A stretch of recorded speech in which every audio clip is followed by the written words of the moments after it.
కార్తీక పురాణం 6వ అధ్యాయం దీపదానవిధి మహాత్మ్యం. ఓ రాజశ్రేష్ఠుడా, ఏ మానవుడు కార్తీకమాసము నెల రోజులు పరమేశ్వరుని శ్రీమహావిష్ణువును పంచామృత స్నానం చేయించి కస్తూరి కలిపిన మంచి గంధపు నీటితో భక్తిగా పూజించినచో అట్టివానికి అశ్వమేధయాగము చేసినంత పుణ్యము దక్కును.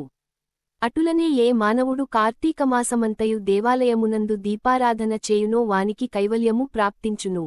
దీపదానం చేయుట ఏటులన పైడి ప్రీతి తానే స్వయముగా తీసి శుభ్రపరచి వత్తులు చేయవలెను.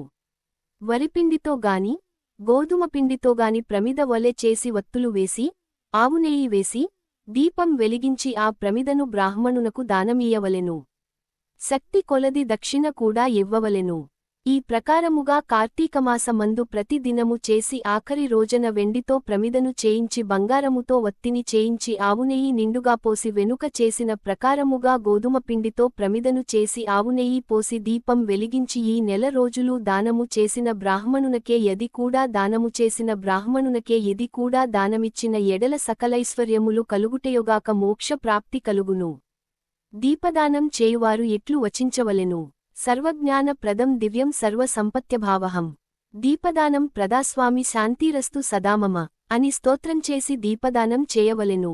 దీని అర్థమేమనగా అన్ని విధముల జ్ఞానం కలుగచేయునదియు సకల సంపదలు నిచ్చునదియునగు ఈ దీపదానము చేయుచున్నాను, నాకు శాంతి కలుగుగాక యని అర్థము. ఈ విధముగా దీపదానము చేసిన తరువాత బ్రాహ్మణ సమారాధన చేయవలెను. శక్తి లేనియెడల 10 మంది బ్రాహ్మణులకైనను భోభజనమిడి దక్షిణా తాంబాలముల నివ్వవలెను.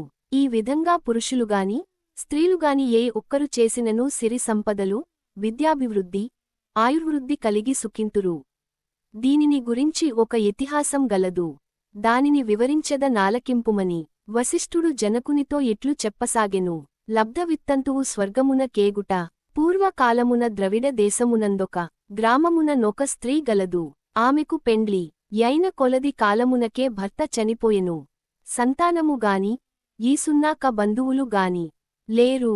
అందుచే ఆమె ఇతరుల ఎండ్లలో దాసి పని చేయుచు అక్కడనే భుజించుచు ఒకవేళ వారి సంతోషము కొలది ఏమైన వస్తువులిచ్చిన ఎడల ఆ వస్తువులను ఇతరులకు హెచ్చు ధరకు అమ్ముకొనుచు ఆ విధముగా తన వద్ద పోగైన సొమ్మును వడ్డీలకు ఇచ్చి మరింత డబ్బును కూడబెట్టుకొనుచు దొంగలు దొంగిలించి కూడా తీసుకువచ్చిన వస్తువులను తక్కువ ధరకు కొని ఇతరులకు ఎక్కువ ధరకు అమ్ముకొనుచు సొమ్ము కూడబెట్టుకొనుచుండెను. ఈ విధముగా కూడబెట్టిన ధనమును వడ్డీలకిస్తూ శ్రీమంతుల ఎండ్లలో దాసీపనులు చేస్తూ తన మాటలతో వారిని మంచి చేసుకొని జీవించుచుండెను.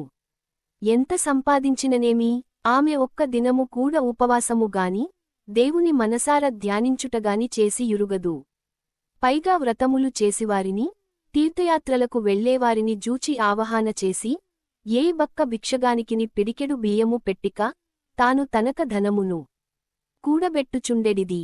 అటుల కొంతకాలము జరిగిన ఒక రోజున ఒక బ్రాహ్మణుడు శ్రీరంగములోని శ్రీరంగనాయకులను సేవించుటకు బయలుదేరి మార్గమధ్యమున ఈ స్త్రీయున్న గ్రామమునకు వచ్చి ఆ దినమున అక్కడొక సత్రములో మజిలీ చేసెను. అతడా గ్రామములోని మంచి చెడ్డలను తెలుసుకొని ఆ పిసినారి స్త్రీ సంగతి కూడా తెలుసుకొని అమెకడకు వెళ్ళి, అమ్మా, నా హితవచనము లాలకింపుము. నీకు కోపము వచ్చినాసరే నేను చెప్పుచున్న మాటలను ఆలకింపుము. మన శరీరములు శాశ్వతము కావు, నీటి బుడగల వంటివి. విక్షములలో మృత్యువు మనలను తీసుకుపోవునో ఎవరు చెప్పలేరు. పంచభూతములు సప్తధాతువులతో నిర్మించబడిన యా శరీరములోని ప్రాణము జీవము పోగానే చర్మము మాంసము కుళ్ళి దుర్వాసన కొట్టి అసహ్యముగా తయారగును. భ్రమించుచున్నావు. ఇది అజ్ఞానముతో కూడిన దురాలోచన. తల్లీ, నీవు బాగా ఆలోచించుకునుము. అగ్నిని చూచి మిడత దానిని తిందామని భ్రమించి దగ్గరకు వెళ్లి భస్మమగుచున్నది. అటులనే మానవుడు కూడా ఈ తనువు శాశ్వతమని నమ్మి అంధకారములో బడి నశించుచున్నాడు.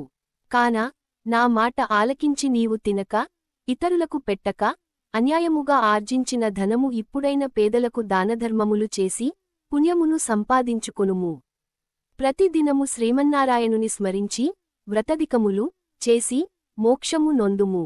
నీ పాపపరిహారార్థముగా వచ్చే కార్తీకమాసమంతయు వ్రత కాలమున నది స్నానమాచరించి దానధర్మముల జేసి బ్రాహ్మణులకు భోజనము పెట్టినచో వచ్చే జన్మలో నీవు పుణ్యవతివై సకల సౌభాగ్యములు పొందగల వని ఉపదేశించెను. ఆ వితంతువురాలు బ్రాహ్మణుడు చెప్పిన మాటలకు తన్నియురాలై మనస్సు మార్చుకొని నాటినుండి దానధర్మములు చేయుచు కార్తీకమాస వ్రతమాచరించుటచే జన్మరాహిత్యమై మోక్షము నొందెను. కావున కార్తీకమాస వ్రతములో అంత మహాత్మ్యమున్నది. కార్తీక పురాణం 6వ అధ్యాయము సంపూర్ణము.